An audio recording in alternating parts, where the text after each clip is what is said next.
Welcome back. Today we're going behind the scenes of a fishing show that almost nobody realized was documenting real economic desperation dressed up as competition. And the captain who never once pretended otherwise. Dave Marciano was never supposed to end up on a boat.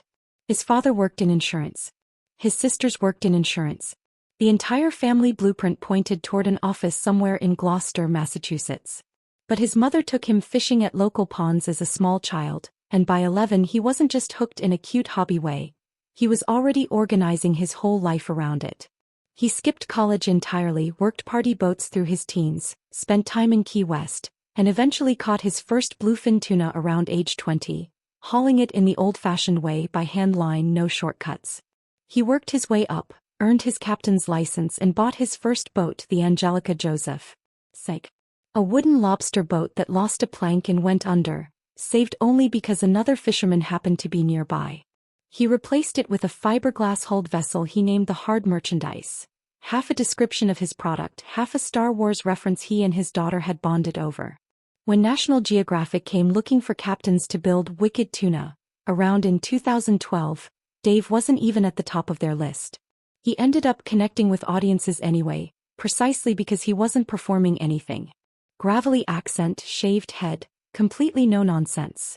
Just a commercial fisherman who happened to end up on television, saying plainly that if he didn't catch tuna he couldn't pay his bills. No safety net, no acting required. Then in December 2012 mid-season, the Hard Merchandise sank a second time. The same weekend a different boat, the Foxy Lady 2, went down entirely. All hands lost, never found. Dave called his own situation minimal by comparison. Life's short, he said. Have fun. The competition shouldn't matter. 3 years later, in January 2015, he was arrested in North Carolina, accused of pulling a hotel clerk's ponytail. He never commented publicly. His wife Nancy did, stating flatly he could never do something like that. Nancy isn't a side character in any of this.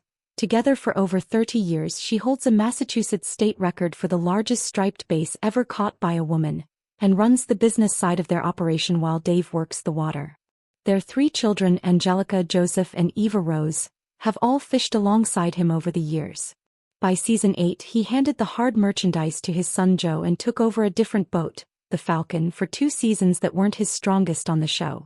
He came back to the Hard Merchandise for season 10, admitting flat out that other captains thought he'd lost his mojo, and went right back to work proving them wrong.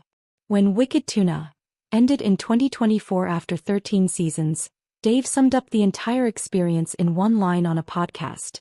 If his 15 minutes of fame lasted 13 years, he had nothing to complain about. Since then he hasn't slowed down. He opened Angelica Seafood Market on Gloucester's waterfront, still runs Angelica Fisheries year-round out of Beverly, Massachusetts, and now captains a newer vessel called Tuna.com. He's also served as MC for a veterans fly fishing charity gala, work that gets almost no coverage compared to the show that made him famous. Do you think Dave Marciano was one of the most authentic captains Wicked Tuna ever had? Let us know in the comments and subscribe for more real, untold stories.